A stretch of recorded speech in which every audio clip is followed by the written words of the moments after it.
Vocês devem se lembrar que nós dissemos no ano passado, no nosso primeiro estudo sobre Tito, e também no ano anterior, quando nós começamos a falar sobre as pastorais, que não somente Tito, mas as pastorais, as 3 epístolas, 1 Timóteo, 2 Timóteo e Tito, elas pertencem a um período que não é abrangido pela história do livro de Atos. O livro de Atos não narra nada sobre o período em que essas cartas foram escritas. Quando você estuda o livro de Atos, é possível você ir, ao longo da leitura, é possível você ir encaixando as cartas de Paulo em cada etapa. Você sabe onde você pode situar a carta aos Gálatas, logo depois da primeira viagem. Você sabe onde você pode situar 1 e 2 Tessalonicenses, logo depois que Paulo saiu de Tessalônica e fugiu para Corinto e Atenas. Você pode saber onde situar as epístolas aos Coríntios. Você pode até saber onde situar, e até com mais facilidade, as epístolas da prisão, Filipenses, Colossenses, Efésios, cartas que foram escritas quando Paulo estava preso em Roma, o que é uma prisão descrita no capítulo 28 de Atos. Tudo isso, então, você pode enxertar na história que Lucas narra ali, que recebeu o nome de livro de Atos dos Apóstolos. Tudo isso dá para enxertar lá, dá para você ir lendo. Tem até a Bíblia, chamada Bíblia Cronológica, que você consegue ler a Bíblia na sequência em que ela foi escrita. É muito legal isso aí. Tem uma Bíblia chamada Bíblia Cronológica. Dá para ler assim, para você ter uma ideia de como os eventos foram acontecendo e as cartas foram sendo escritas. Eu tenho essa Bíblia, quem quiser dar uma olhadinha, eu posso trazer para quem quiser olhar. Não tenho aqui, né? Eu trago de casa para quem quiser ver. Mas essas cartas, as epístolas pastorais, elas não pertencem ao período abrangido pelo livro de Atos. Então, consequentemente, nós ficamos sem pano de fundo histórico para saber com certeza o que estava acontecendo ou como as coisas se sucederam no momento em que essas cartas foram compostas. O que nós temos acerca dessas cartas, em termos assim de história delas, são evidências, alguns sinais históricos internos. São indícios históricos dentro das cartas. Então, isso é normal em qualquer tipo de carta. Se você pega uma carta que você não sabe nem de quem é, e você começa a ler essa carta, você vai fazer algumas deduções acerca da época da carta, acerca do que estava acontecendo. Algumas deduções são possíveis fazer. Então, o que nós temos aqui são deduções. É uma provável sequência de acontecimentos. O que aconteceu nessa época aí? Algumas ideias dá para ter, não dá para ter certeza absoluta. E geralmente os estudiosos, as pessoas que param e tentam traçar essas cronologias, que se dedicam a isso, escrevem, pesquisam, fazem vastos artigos e comentários sobre esses assuntos, a impressão que tem até que a pessoa deve ter muito tempo para se dedicar tanto a isso, né? Mas mesmo as pessoas que fazem tanto isso, não há um consenso na mente delas, no que diz respeito ao parecer delas, acerca da exatidão disso que a gente vai mostrar aqui. Aliás, não há consenso nem no que diz respeito à sequência das cartas, que dá para encaixar em Atos. Não há um consenso muito claro. Há pessoas que acham que Gálatas vem numa época, outros acham que Gálatas vem antes. Então, nem nas cartas que dá para encaixar em Atos, a gente tem um consenso absoluto, muito menos aqui, num período mais obscuro. O que a gente sabe é que o apóstolo Paulo, quando escreveu essas cartas, ele tinha sido liberto da sua prisão em Roma, descrita no capítulo 28 de Atos. A gente sabe disso. Ele foi liberto, isso sabemos. E quais foram suas andanças depois disso? Aí existem aquelas hipóteses que nós já vimos no ano passado, né? Os planos dele quando nós lemos a carta aos Romanos, os planos de Paulo era ir a Roma e de Roma ser enviado para a Espanha. Esse era o objetivo dele. Não deu certo porque ele primeiro passou por Jerusalém para levar uma oferta para os crentes pobres e foi preso lá. E aí, preso lá, ele foi mandado para Cesareia e ficou preso em Cesareia 2 anos, apelou para César e aí foi para Roma, mas não foi como homem livre para poder realizar o que ele queria. Foi como prisioneiro. Então a gente presume assim, então a prisão em Roma durou 2 anos mais ou menos, pelo que sabemos. O que ele fez depois? Certamente ele queria ir para a Espanha, deve ter ido para a Espanha. Tem gente que fala que ele foi para a Espanha, mas não há evidências disso. Dizem que quem foi para a Espanha, na verdade, foi São Tiago, foi Tiago, irmão de João. Dizem que ele foi para a Espanha, mas bem antes do apóstolo Paulo. Mas isso é lenda, não dá para ter certeza disso. Mas há quem fale, não, ele foi para a Espanha sim. A gente fala que ele foi até para a Inglaterra. Como é que o evangelho chegou na Inglaterra? Até que para a Inglaterra ele foi. O que é muito pouco provável. É que assim, na igreja antiga e na Idade Média, todo mundo queria ter um apóstolo na sua cidade. Todo mundo queria ter. Por quê? Se o apóstolo Paulo foi bispo aqui na minha cidade, eu sou o sucessor dele. Então eu tenho autoridade, como sucessor do apóstolo Paulo. O que aconteceu com a invenção de Pedro. Pedro foi bispo em Roma. Quem falou? Quem falou isso? Não foi bispo em Roma. Então eu sou sucessor de Pedro, sou bispo de Roma. Pedro era o chefão, então se eu sou o sucessor de Pedro, eu sou o chefão. Esse é o raciocínio aí. Na realidade, não há evidência nenhuma de que Pedro esteve em Roma. Só tradições. Calvino dizia que ele nunca esteve lá. Calvino falava, isso é tudo lorota. Pedro nunca nem pisou lá em Roma. Enfim. Mas enfim, esse era o objetivo porque as pessoas falavam tanto isso, né? Que Paulo, todo mundo dizendo, não, ele esteve na Espanha, esteve em tal lugar, esteve em outro lugar. Mas isso tudo é especulação. Na verdade, as evidências internas apontam para o seguinte, tem aí alguns indícios que nós podemos perceber que são os seguintes, indícios baseados em fatos, né? Olha lá, Paulo foi libertado da prisão em Roma, Atos 28, ele ali pregando, Lucas não narra a libertação dele, Lucas só fala que ele chegou lá e começou a pregar, só. O objetivo de Lucas é atingido nesse momento. Ele queria dizer o quê? Paulo chegou em Roma, agora o evangelho não para de se espalhar mais, porque todos os caminhos levam a Roma, todos os caminhos saem de Roma, o que chega em Roma se espalha. Então, Lucas chegou a esse ponto, mostrando que aquilo que Jesus tinha dito, é para ir até os confins da terra, ele mostra, pronto, dá para entender agora, né? Chegou em Roma. Se chegou em Roma, vai chegar aonde? Nos confins da terra. Então eu falo, eu não preciso nem narrar mais nada. Chegou em Roma, pronto. Agora, vai embora. Então, ele foi libertado da prisão em Roma, aí é Atos 29, o capítulo não escrito. E o que vem depois? Bom, aí vem. Paulo visita Éfeso, ok? Aí dá para ter, aí já é na base do indício, aí já é na base das evidências internas.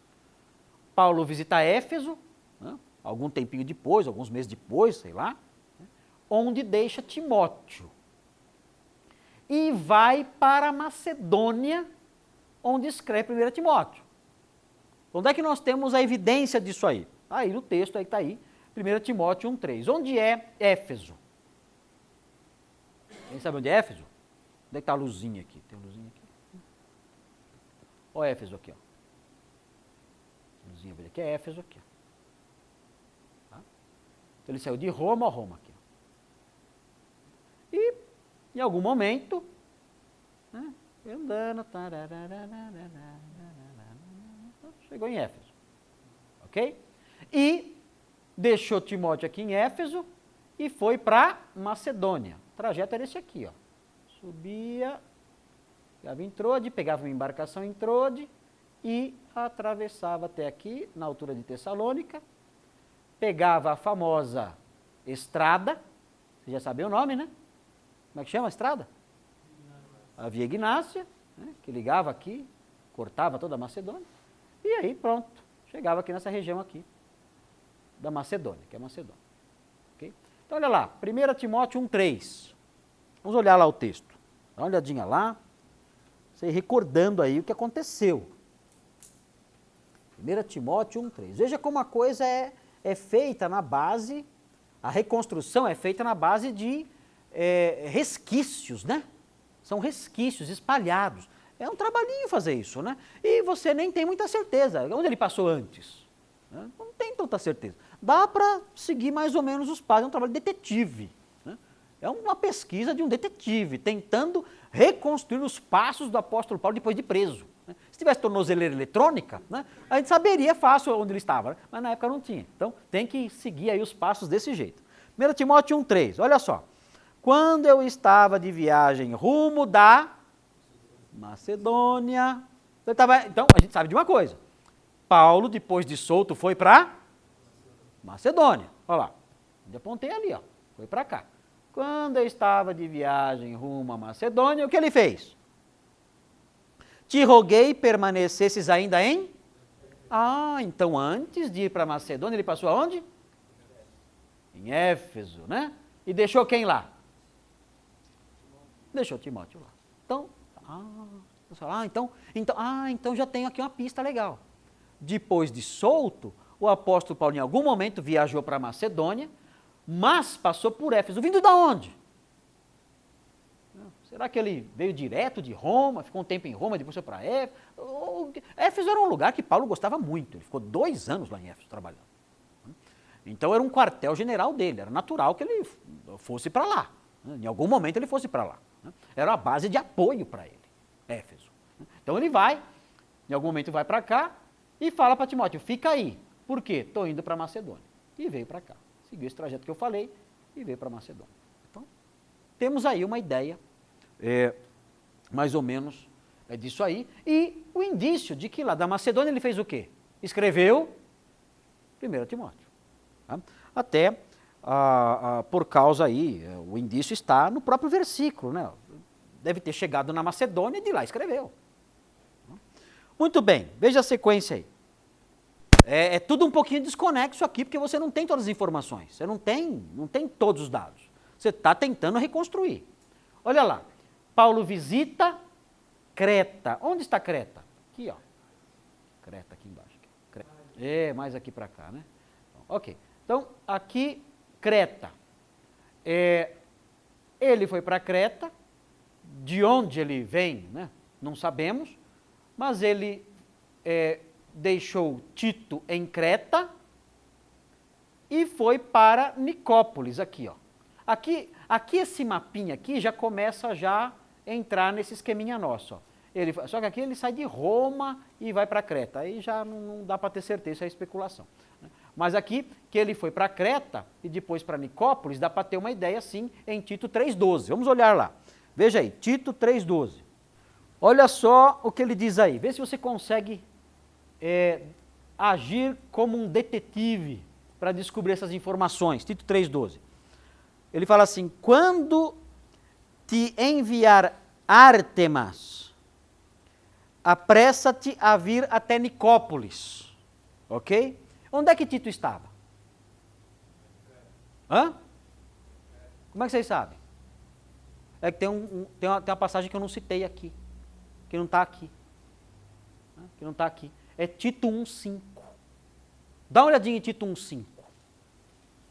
Ok? Então, já tinha algum trabalho já começado em Creta, ele já tinha estado lá em algum momento, mas agora, nesse segundo item nosso, seguindo, tentando reconstruir as pisadas de Paulo depois de Atos 28, nós temos um indício claro disso. Ele foi para Creta e lá em Creta ele deixou Tito, que era um outro delegado dele. A gente chama as epístolas pastorais de epístolas pastorais, porque a gente fala assim, Tito era pastor e Timóteo era pastor também.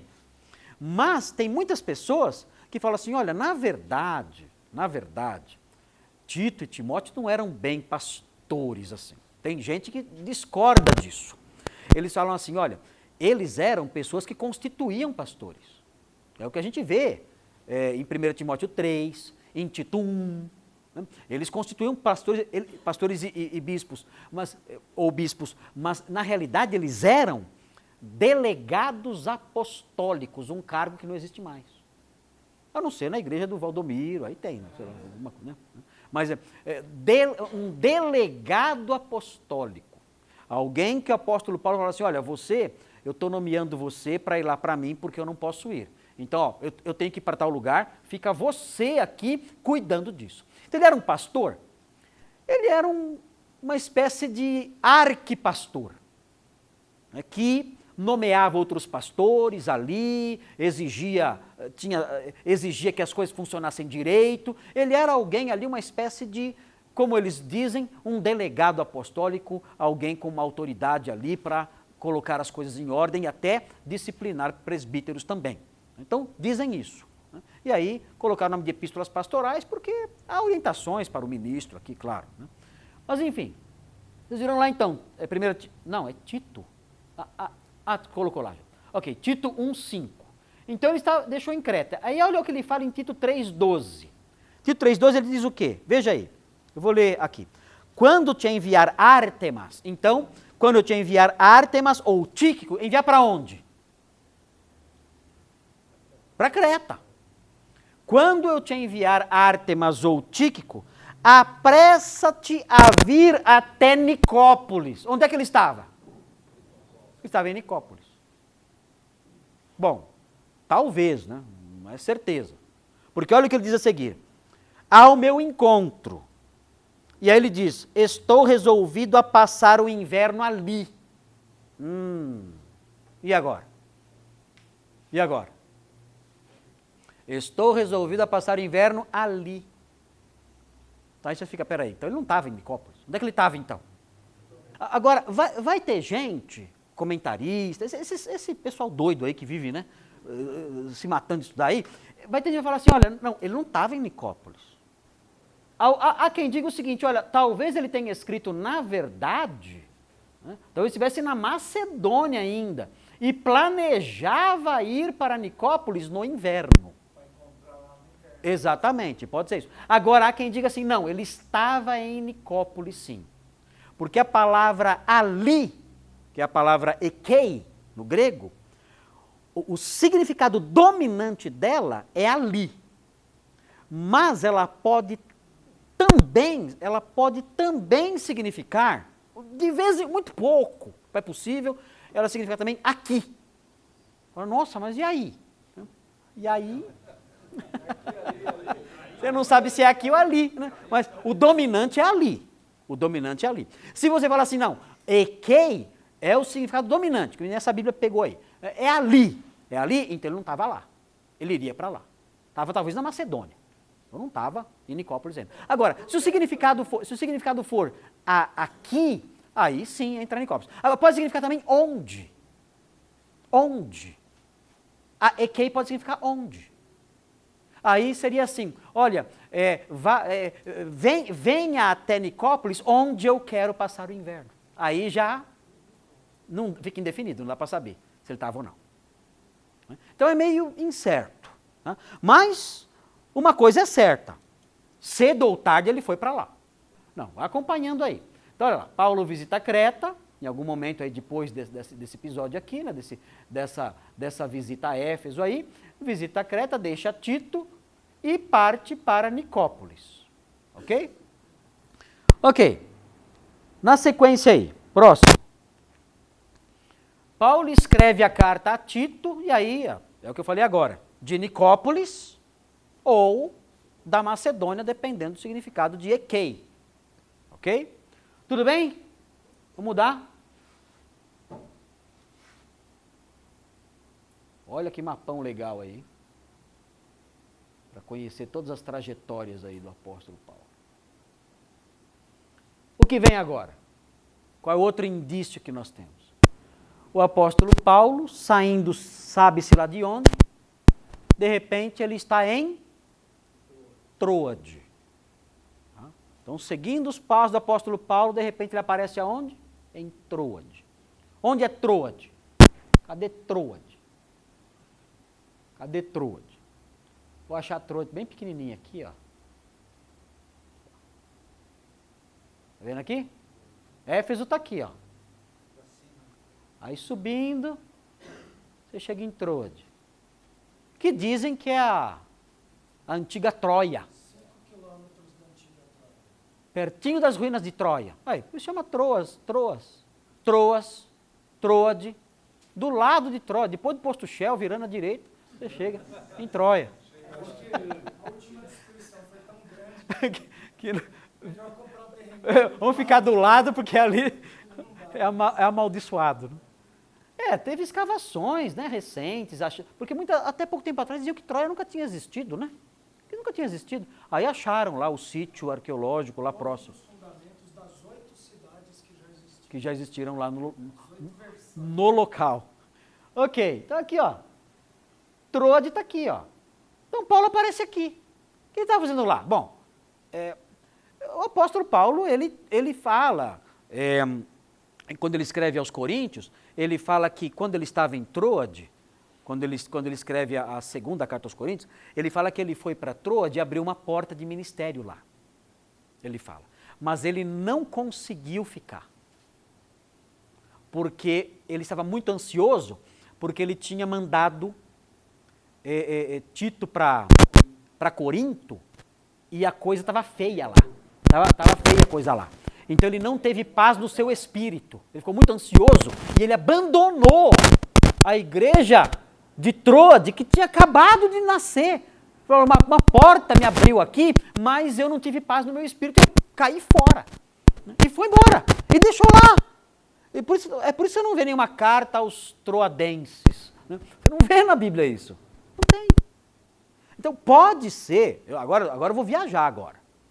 Agora eu vou inventar. Eu posso inventar também, todo pastor inventa, porque eu não posso inventar também. Né? Então, eu posso inventar, né? Mas só que eu estou falando que eu estou inventando. Né? Pode ser que o apóstolo Paulo voltou para terminar o que tinha começado. Bom, eu fui para Corinto, deixei a porta aberta, não tenho oportunidade de voltar nunca mais. Agora, eu vou voltar lá, tenho que socorrer aquele pessoal que eu deixei lá para trás. Pode ser que tenha acontecido isso, ok? Agora, o problema foi o seguinte, parece que o pessoal de Troade não tinha muita sorte com o apóstolo Paulo.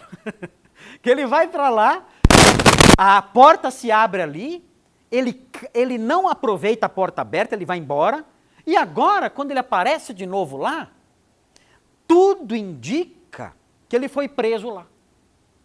Que ele estava em Troade e ele foi preso lá. Como é que a gente sabe, como é que a gente pode chegar a essa conclusão? Que a última prisão de Paulo, a prisão que redundou na sua morte, não a prisão de Atos 28, mas a prisão em que ele escreve 2 Timóteo, que é aquela carta, a carta mais triste dele. É a carta mais triste porque ele fala, ó, acabei a carreira, combati o bom combate, acabei a carreira, guardei a fé, acabou, minha vida está no fim. É a carta mais triste de Paulo, é essa aí. Você tem muitas cartas tristes de Paulo, algumas cartas tristes de Paulo, alguns trechos tristes, mas 2 Timóteo é deprimente. Né? Por quê? Porque é a última prisão dele, já no fim da vida, e ele sai de lá para ser decapitado, segundo a tradição. Ele sai de lá para ser morto. Ele está numa masmorra. Eu já mostrei até foto da masmorra para vocês. Né? Então, muito bem, o pessoal de Troade parece que não tinha muita sorte, porque, pelo que dá a entender, essa prisão em que ele foi levado para Roma e que foi definitiva, em que ele morreu nessa prisão, essa prisão foi realizada aqui em Troade. Ele foi preso aqui em Troade. Como é que a gente sabe disso? Olha o texto então, vamos olhar o texto. Cadê aí? 2 Timóteo 4,13. A impressão que a gente tem com esse versículo aí é que o apóstolo Paulo saiu de Troade meio que às pressas, meio que sem poder pegar nada.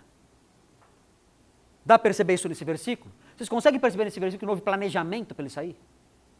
Agora, naquela época, vocês acham que alguém que fosse viajar não ia se planejar? O que vocês acham? Hoje em dia, se eu saio às pressas de casa, é muito fácil eu resolver. No caminho, ó, Simone, deixei aí, esqueci os negócios aí e tal, você ajeita aí, manda pelo correio, manda pelo Sedex, tá tudo resolvido. Agora, na época, não. Alguém que ia viajar se planejava muito bem. Agora, Paulo ia esquecer a capa. Capa era essencial para quem viajar, para quem... Claro, precisava de capa, ninguém ia viajar sem capa. E os pergaminhos? Paulo não ligava para o pergaminho. Por quê? Paulo, para ele, a letra mata. Então não estudava, não.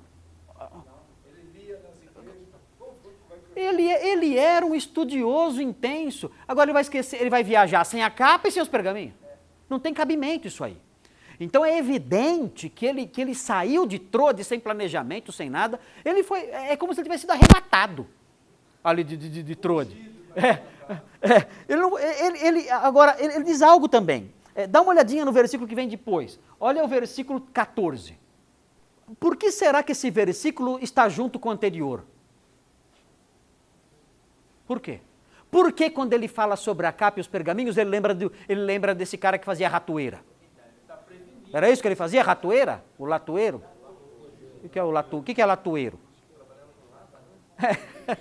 Era alguém que mexia com metal, né? Mexia com metal. Consertava coisa de metal, fazia coisa desse tipo, né? Trabalhava talvez com bronze, coisa desse tipo aí, né? Mas ele fala, ele menciona que ele deixou a capa e os pergaminhos lá, e logo em seguida ele fala, olha, o Alexandre, ele me fez muitos males. Por que os versículos estão tão perto um do outro? Porque quando ele fala da capa e do pergaminho, ele lembra de Alexandre. Talvez ele esteja pensando nos elementos ligados à sua prisão.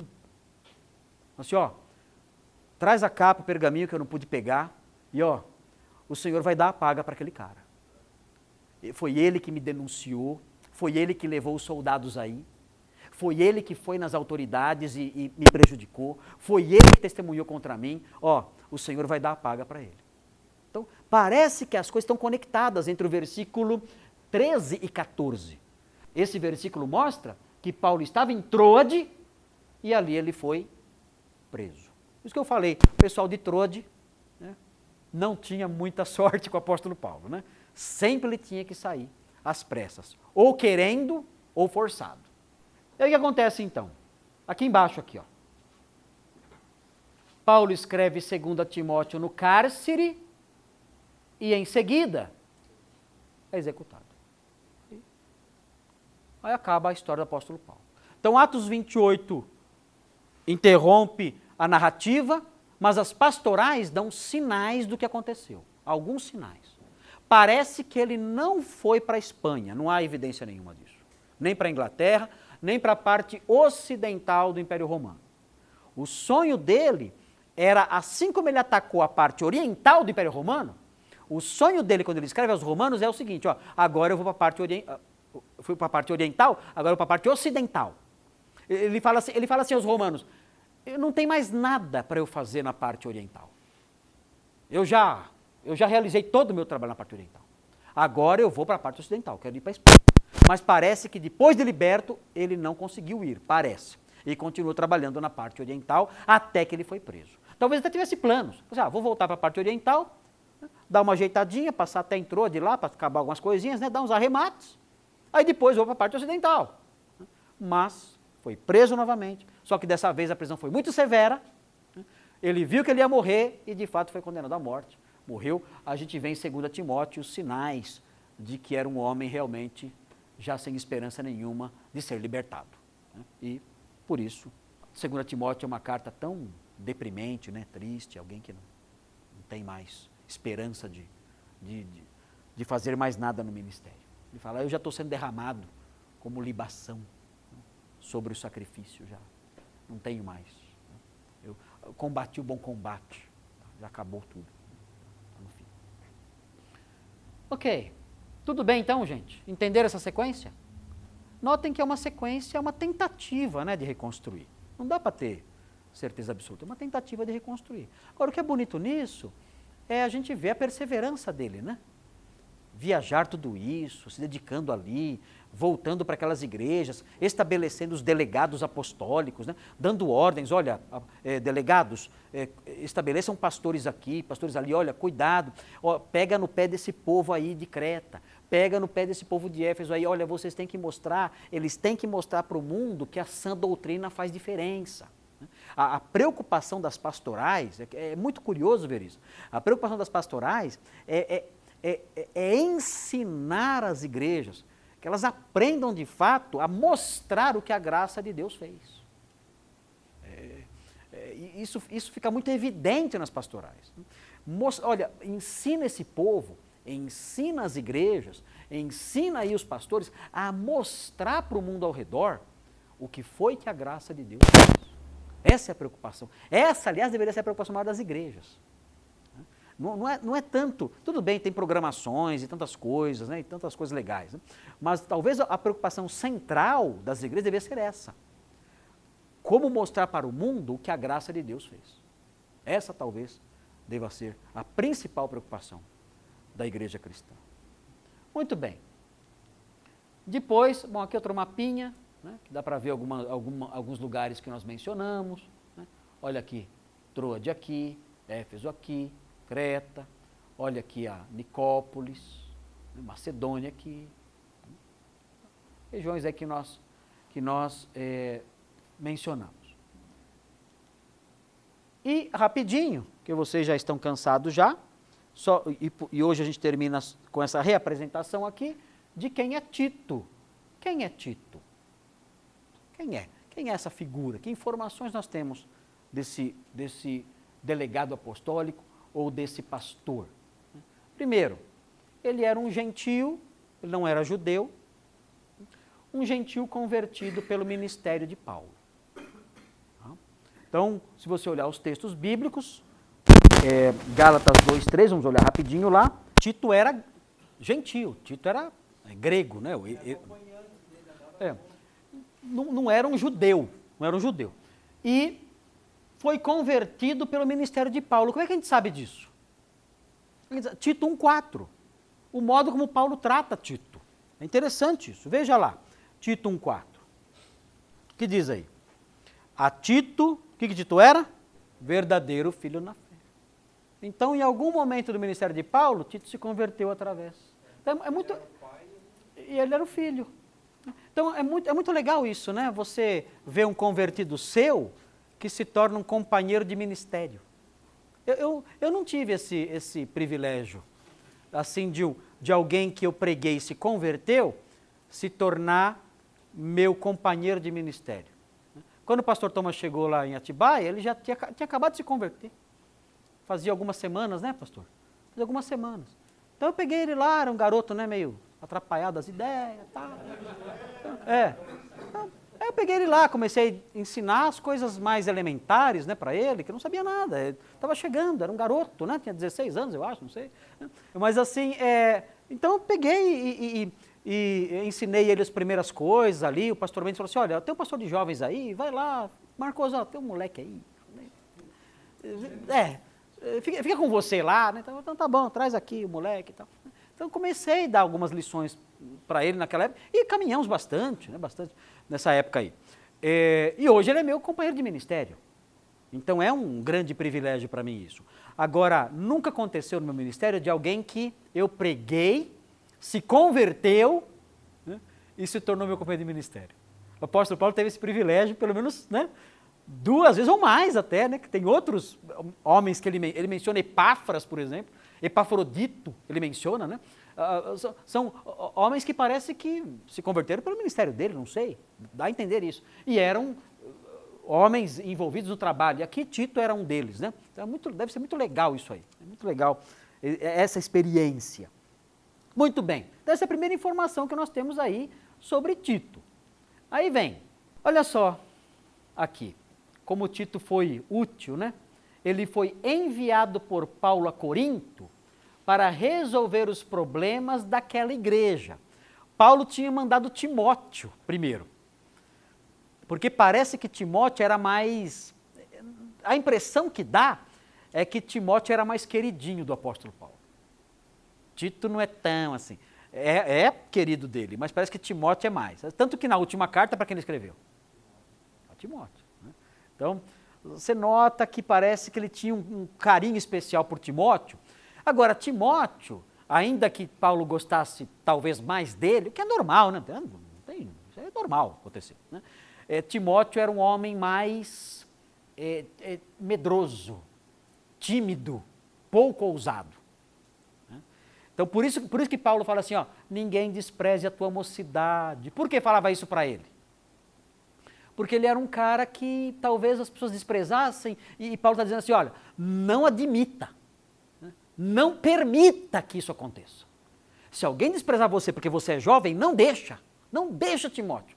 Porque Timóteo, talvez a pessoa desprezava ele falava, e recuava, e se recolhia, com medo, com vergonha. Vai saber. O apóstolo Paulo fala assim para ele, olha, na última carta, na segunda carta, fala assim, não tenhas vergonha de mim, do evangelho, e de mim que sou prisioneiro do evangelho. Por quê? Parece que Timóteo era medroso, tímido. Ele fala, Timóteo, Deus não nos deu espírito de covardia, moleque. Deus não nos deu espírito de covardia. Por que ele fala isso para Timóteo? Amigo meu, fortifica-te, meu Deus, fortifica-te na graça que é em Cristo. E parece que Timóteo era mais, tímido ali e tal. Essa é a impressão que dá. E quando ele manda Timóteo para Corinto, foi mandar a galinha para o covil de lobo. Foi mandar a ovelhinha para a matilha. Timóteo não teve sucesso. Ok. Então o texto aí mostra o quê? 2 Coríntios 7, 6 e 7. Mas é legal ver essa variedade na Bíblia, né? Na Bíblia não tem aquele estereótipo, né? Aquele padrão, né? do homem de Deus. Não tem isso aí, né? Heróis de Deus. Não existe heróis, né? O que a gente vê são pessoas como nós. Gente como nós. Né? Com suas limitações, suas fraquezas, suas dúvidas, seus questionamentos, né? Suas dificuldades. A gente vê isso aí. Né? E Timóteo é um exemplo disso. Né? Eu estava lendo alguém que estava criticando um presidente, acho que estava criticando o Sarney. Faz tempo isso. Né? Criticando o Sarney. Né? E merecia ser criticado mesmo, como todos têm que ser criticados. Né? Mas dizia o seguinte, olha, o problema do Sarney é que ele foi criado numa escola evangélica. Eu nem sabia disso. Né? Na época que ele era ainda presidente.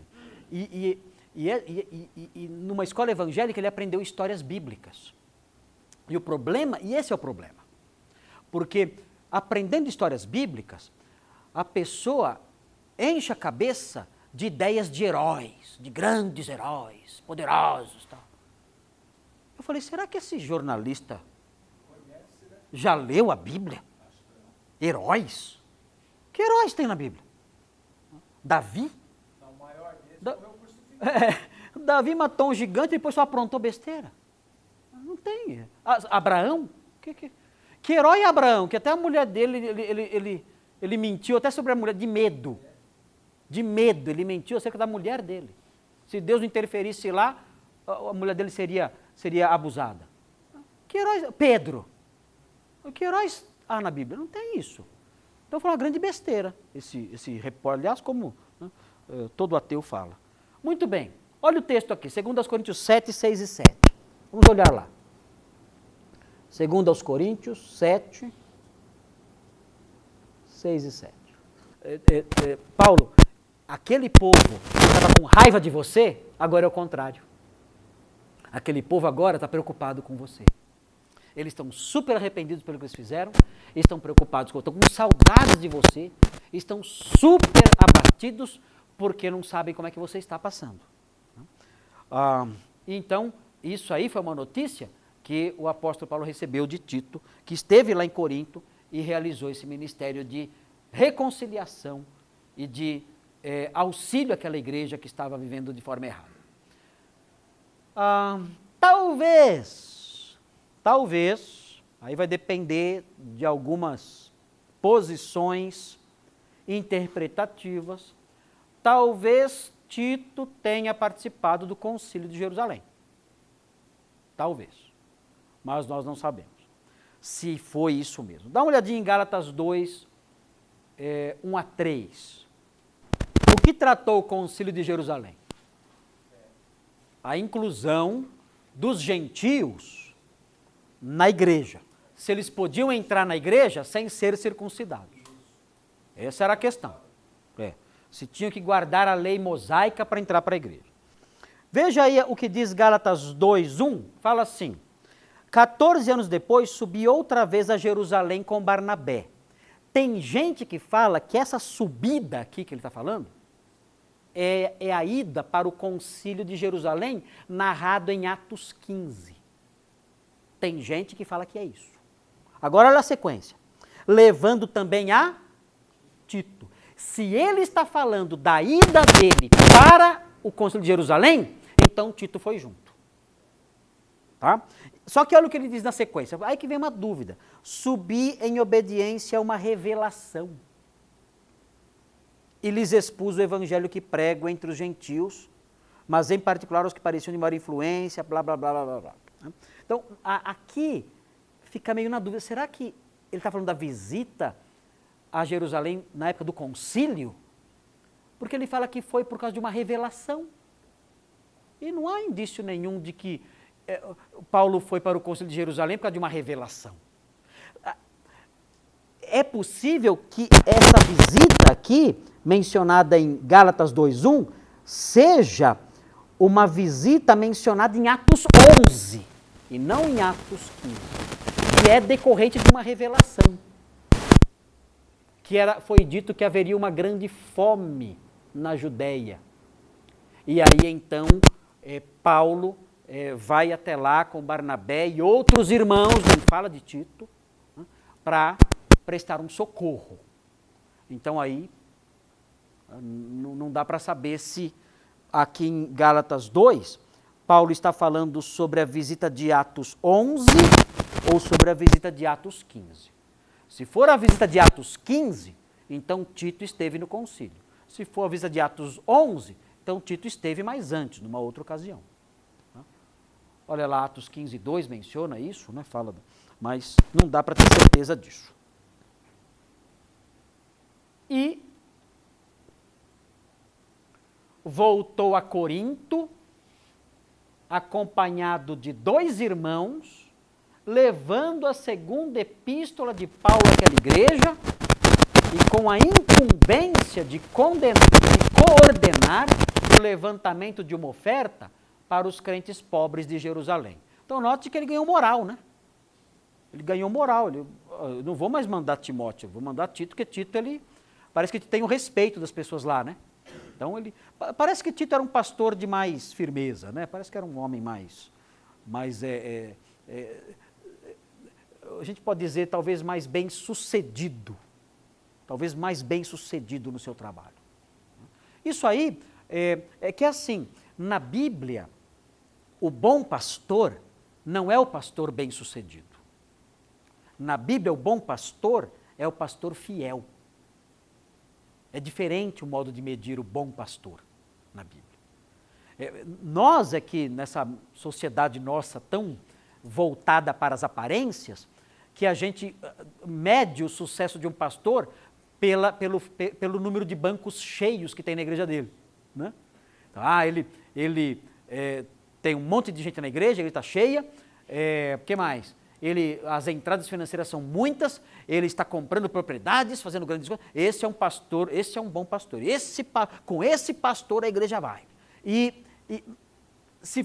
Dentro desses padrões, talvez Timóteo não fosse considerado um pastor de sucesso, pelo que a gente vê alguns indícios assim. Né? Tito talvez mais, mas na Bíblia, no Novo Testamento, nas pastorais, o pastor bom não é necessariamente o pastor que vai lá e de peito aberto, encara e realiza e resolve e acabou e os problemas se dissolvem diante dele. Aquele cara que chega, ele é o Messias, ele chega e acabou o problema. Quem vai colocar ordem nessa igreja? Eu cheguei, sou eu, é nós. Mas e aí? Não, agora é comigo, eu cheguei, a coisa vai se resolver agora. Não é esse o homem que é descrito como um bom pastor, ainda que ele possa até ser. Mas o bom pastor na Bíblia é o homem fiel. Ele pode pastorear uma igrejinha lá de 10 membros durante 20 anos. e ter dificuldade. Às vezes escrever um e-mail para nós na Redenção, né? Oh, pastor Marcos, pastor Thomas, pastor Marcos, pastor Samuel, estou com um probleminha aqui na minha igreja, não sei como eu resolvo. Tem um adolescente aqui que está me deixando maluco, o que eu faço? A gente olha e fala, nossa, deixa que eu vou aí. Dá aquela vontade, né, Marcos? Aí a gente recebe esses e-mails e fala assim, como eu queria ir para essa igreja. Ia pegar esse moleque que o bicho ia gemer, que nem... ia resolver o problema em meia hora, está resolvido. Então aquele pastorzinho conta aquela história, né? Que deixa a gente se remoendo por dentro. Né? Ai, como eu queria pastorear essa igreja um dia só. Que eu ia catar esse moleque que ia voar pena para todo quanto é lado. A gente pensa isso. Mas, e aí olha para aquele pastor e fala, nossa, mas esse pastor, né, cadê o pulso, cadê a coragem, a firmeza? Mas temos homens de Deus que são assim. Coração manso. Temos homens de Deus que são assim. E isso não é errado propriamente dito. Isso pode trazer, isso pode fazer com que ele sofra mais diante de alguns problemas, ou até fazer com que ele, no ministério dele, surjam mais problemas. Que ele é um homem fiel, mas ele não tem aquele pulso forte. É o perfil dele assim. Né? Tem dificuldades. É um Timóteo. Né? Mas aos olhos de Deus ele é um bom pastor. Por quê? Porque ele é fiel. Ele é fiel. Está preocupado com a sua igreja, quer corrigir, quer aplicar ali a disciplina bíblica, quer fazer a coisa certa, ama a verdade, ama a palavra, está sofrendo com aquela situação. Então, um homem de Deus fiel. Tem 10 membrozinhos lá, ele dando aqueles probleminhas pequenos, mas é um bom pastor, é um homem de Deus, nota 10, porque ele é fiel. Fixou-se em Creta para consolidar a igreja ali. Nós já vimos isso aí, aqui, Creta. Né? Ele ficou lá, já vimos esse texto. Paulo deixou ele em Creta. A igreja lá já existia, o trabalho dele foi consolidar a igreja lá. Então, um homem, realmente parece que era um homem forte. Aliás, em Creta, a gente já viu as notícias de lá. Os cretenses eram o quê? Bestas terríveis, ventres preguiçosos. Era gente terrível, gente ruim. E ele vai lá para colocar ordem na igreja. Ele vai lá para arrumar a igreja. Então ele se fixou lá com esse objetivo. E vimos já o texto de Tito 1:5. Que vem depois? Foi substituído por Ártemas ou por Tíquico, quando foi ao encontro de Paulo em Nicópolis, que a gente já leu esse texto também, né? E, na sequência, viajou para a Dalmácia, talvez enviado por Paulo. Na última carta que Paulo escreve, 2 Timóteo 4,10, ele pega e fala assim, Tito foi para a Dalmácia. Ele fala, Tito foi para a Dalmácia. Mas não fala se ele que enviou ou se Tito foi para a Dalmácia porque ele quis. Não fala isso. Onde é a Dalmácia? É a Dalmácia. Vou mostrar aqui. Finalzinho aqui, a tradição diz que voltou a Creta, onde morreu. Isso já a tradição fala. Mas onde é a Dalmácia? Vamos ver a Dalmácia aqui. Aqui, ó. Que é a Dalmácia, onde está em vermelho aqui. Aqui é a região da Croácia, Bósnia e Herzegovina, né? Essa região aqui é a Dalmácia, onde viviam os dálmatas. Não é cachorro não, é gente. Ele converteu 101 dálmatas aqui nessa região. Depois, fazia parte do Império Romano, né? Então, essa região toda aí, né? Então ele ministrou ali. Agora, é interessante, porque ao que dá para entender, né, não tinha igreja nessa região. Parece que ele foi um pioneiro lá. Agora, um homem de coragem, porque era um lugar, né, não pertencia, né, não pertencia àquela região mais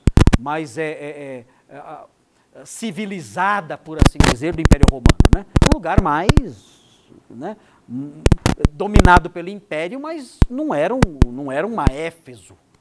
Né? Não era... Não tinha justiça de Roma forte. Ali, ainda que fosse próximo ali, né? Mas não era um lugar assim. E talvez, e não há indícios, né, de uma igreja lá. Então ele deve ter começado o trabalho lá, talvez, não sei. Pode ser. Muito bem, essa aí é a Dalmácia. E ele voltou depois para Creta, né? Segundo a tradição, saiu da Dalmácia, voltou para Creta e dizem que ele morreu em Creta. Aí a tradição fala isso.